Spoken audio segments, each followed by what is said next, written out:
One of Jeroboam's sons became sick. The king said to his wife, "When I was a servant of Solomon, a prophet came to me and told me that I would be king of the northern 10 tribes of Israel.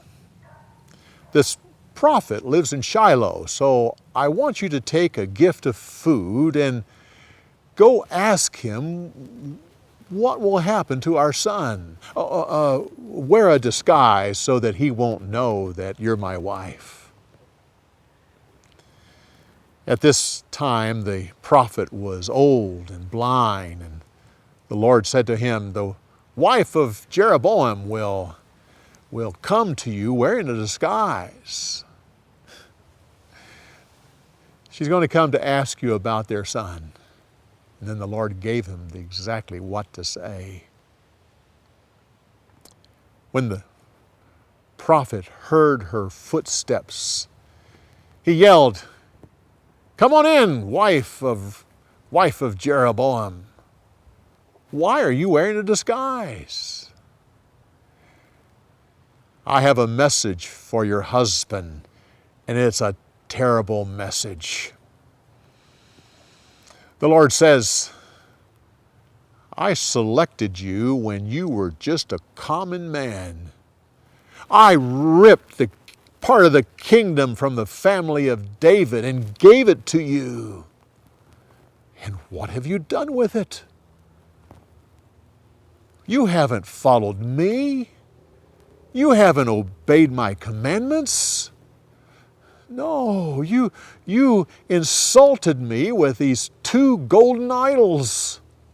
You have become more wicked than anybody else.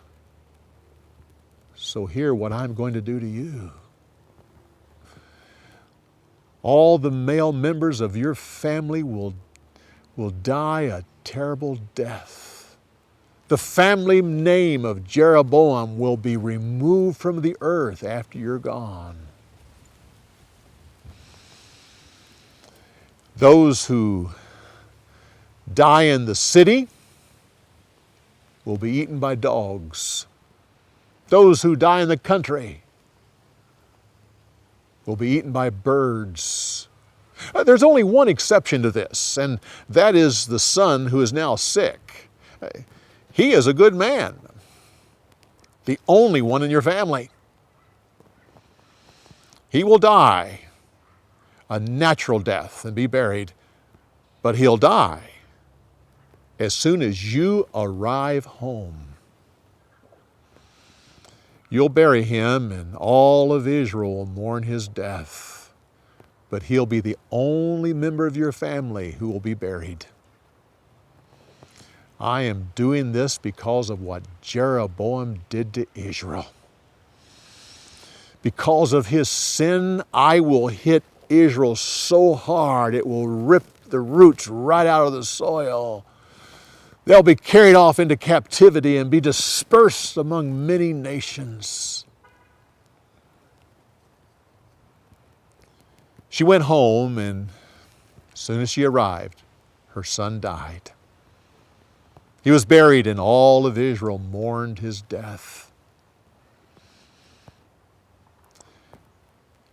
Jeroboam ruled Israel for 22 years. And after he died, his son took his place and followed his evil example. But he only ruled for 2 years. Then he was murdered, and the entire family of Jeroboam was destroyed. Everything the prophet said came true. Now, while Jeroboam was still alive and ruled Israel in the north, Rehoboam ruled Judah in the south.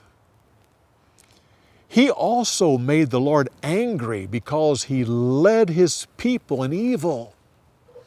Judah became just as wicked as all of the surrounding nations. During his 5th year of reign, Egypt invaded Judah and plundered Jerusalem.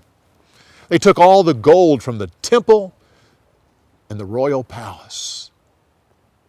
And they took the 200 shields that Solomon made of gold. After they were gone, Rehoboam made 200 more shields of bronze. Whenever he left the palace to go to the temple, guards would go with him carrying these bronze shields. There was always war between Judah and Israel as long as Rehoboam and Jeroboam were alive. Rehoboam ruled Judah for 17 years, and then he died. And his son became king after him.